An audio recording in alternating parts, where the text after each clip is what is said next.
ما احنا مش هنقعد نعيده تاني بقى كل شويه.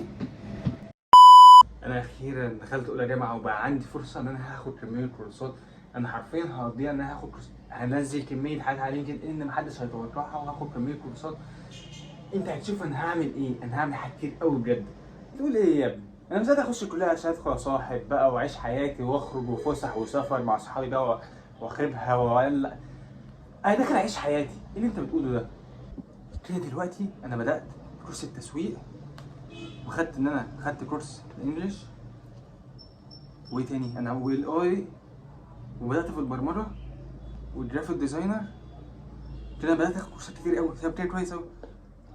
وادي الاكسل وادي الباوربوينت وده المايكروسوفت اوفيس. ايوه طب كده تمام قوي، كده حلو قوي. انا قربت اخلص كورسات كتير قوي. طب حلو، جامد ده. حلو، خلصت كورسات كتير قوي. اوعى يا عم اللينكد ان والسي في بتاعك بقى في حته تانيه خلاص دلوقتي. بس هي المشكله مش في كده، انا عندي مشكله تانيه دلوقتي. انا مش عارف اي حاجه ومش فاهم اي حاجه. انا خدت كورسات كتير بس انا مش فاهم اي حاجه، مبقتش عارف المفروض ان انا عايز اشتغل ايه اساسا ولا المفروض اعمل ايه. طب ما ده طبيعي، امال انت كنت مستني ايه يا حبيبي لما انت تعمل كل ده؟ كده هو انت مين؟ انت مين انت؟ انا مين؟ انا عقلك اللي انت قعدت تقول انا هاخد كورسات وهمشي وانا عايز صاحب وانا اللي هعمل كذا وانا هبدا اخد كورسات واخد كورس 100 كورس في نفس الوقت ويبقى عندي كورسات كتير قوي وعلى السي في على لينكد ان. هو مش طبيعي ان انت هتاخد كل ده؟ انت كنت طبيعي ان انت محتاج ان انت تفهم نفسك، تبدا في كورس، تبدا تاخد نبذه عن مثلا البرمجه، تشوف انت حابب المجال ده تكمل فيه ولا لا. انت مثلا الماركتنج التسويق انت هتاخد مثلا نبذه عنه. لكن انت ما اديتش نفسك فرصه، انت كنت عايز تاخد كل حاجه مره واحده. ما هو طبيعي ان انت لازم توصل للليفل ده. صدق فعلا كان عندك حق، انا مش عارف كده بس انا لقيت كله بيعمل كده وكله بيقول كده فانا مشيت وراهم. طب انا ذنبي ايه؟ بس انا هبدا اصلح كل حاجه. انا خلاص هختار مجال وهشوف المجال اللي انا حابه وانا هبدا فيه خلاص. لو انت فاكر ان انت عشان اول سنه جامعه فانت هتخرج وخروجات وهتقضي كليه خروجات وفسح بقى وهتقضي كل اللي انت ما عشتوش والثانويه وانا طالع من اكتئاب بقى ومش عارف ايه، فاحب اقول لك ان ده هتبقى انت بتدمر نفسك. ولو انت فاكر ان انت لما تقرر ان انت تاخد 50 كورس في الجامعه وانا هخلص الكورس ده اخش على الكورس اللي بعده والكورس ده وده هتبقى مبسوط هتبقى تمام، فانت طبيعي ان انت بتحلم، كل دي احلام وانت هتدمر نفسك باللي انت بتعمله ده. طب انا اصلا مش صح، المفروض اعمل ايه يعني؟ ما انا اروح ارتبط فتره الجامعه يعني ولا اعمل ايه؟ اهلا بيك في الجامعه يا صديقي. يعني انت ده ما شاء الله داخل الجامعه، اكبر مكان ان انت تبقى عندك خيارين ان انت ممكن تعملهم. اول اختيار ان انت هتقولي انت ختم وانت هتفضل نايم ومريح دماغك وانا بروح الامتحان، انا بنزل الجامعه عشان انزل افطر وخلاص واعيش حياتي. ده تمام، ده ارسم عليه في الفهم.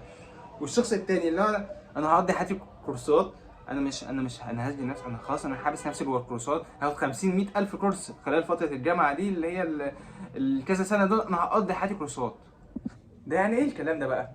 يعني انت لسه داخل الجامعه، كل اللي انت هتعمله في الاول ان تبني عقلك صح. الجامعه ما هي الا مكان، انت كان مدرسه هي بتعلمك ازاي ان انت تتعلم. learn how to learn. اللي هو انت لسه بتستكشف شخصيتك، بتشوف انت دماغك فيها ايه، بتشوف انت بتقدر تحب ايه، ايه المكان اللي دماغك اللي ممكن تأدي فيه كويس.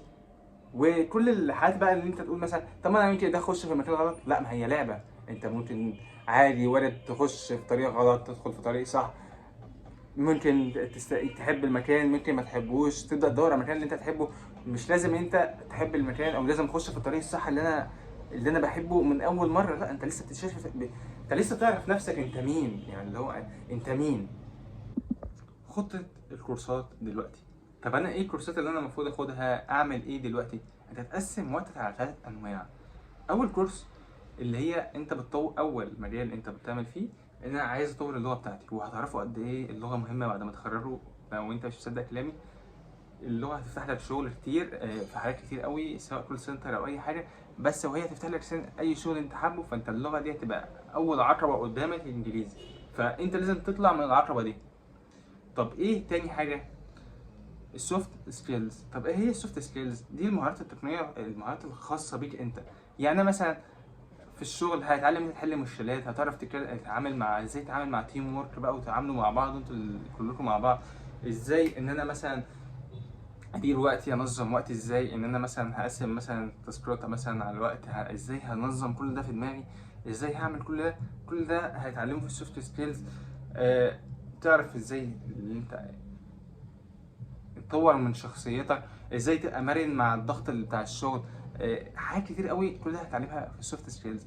طب بالنسبه للهارد سكيلز، يعني انا مش عارف اقول ايه، بس اللي هو ما تروحش تدفع فلوس في كورس انت مش حابه، او انت مش متاكد ان انت تحب الكورس ده. يعني مثلا عايز اتعلم مثلا برمجه، ما اروحش ادفع مثلا 5000 جنيه في كورس برمجه وانا اصلا مش ضامن ان انا اصلا هحب البرمجه. لا، انا اخش اسمع فيديوهات مثلا نبذه مقدمه مثلا عن البرمجه. آه، اي مجال انا عايز اروح اخد كورس فيه، ابدا اسمع عن الكورس الاول اللي هو بيتكلم عن ايه. كورس مثلا تسويق، انا ابدا اسمع عن مجال التسويق، وبعدين ساعتها اروح ادفع فلوس في الكورس. لكن مش هدفع الاول وبعدين اشوف الكورس اقول لا ده مش عاجبني لا، انت تفهم الاول، انت عارف انت عايز ايه، انت ايه من جواك. الهدف مش ان انت تجمع 20 كورس او 50 كورس تنزلهم على اللينكد ان عندك، واللي هو انا عندي كورسات كتير.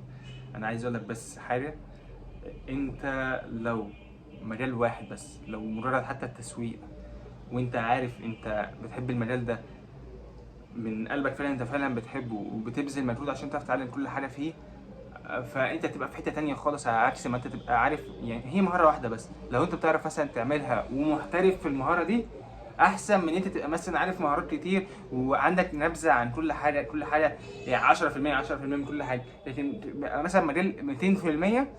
بس انت عشان انت بتحب المجال ده، انت هتبقى في حته تانية اصلا. وده الصح، مش ان انت مش بالكترة، هي حاجة واحدة بس انت مثلا تكون فعلا انت بتحبها. بالمناسبة انا حابب بس اقول حاجة، فكرة الفيديو او موضوع الفيديو اصلا مش فكرتي، هو فكرة حد من اصحابي. هو اللي قال لي اصلا الفكرة، وقال لي ان الناس فعلا محتاجة اللي هي، فانا بحب اشكر الشخص ده فعلا، لان هو الشخص ده من اعز الاصدقاء عندي. يعني هو الشخص ده كان بيقف جنبي دايما، موجود على طول. فبحب اشكر برضو الشخص ده برضو في الفيديو، لان برضو دي فكرته، فلولا ما كنتش هعمل اصلا الفيديو ده خالص.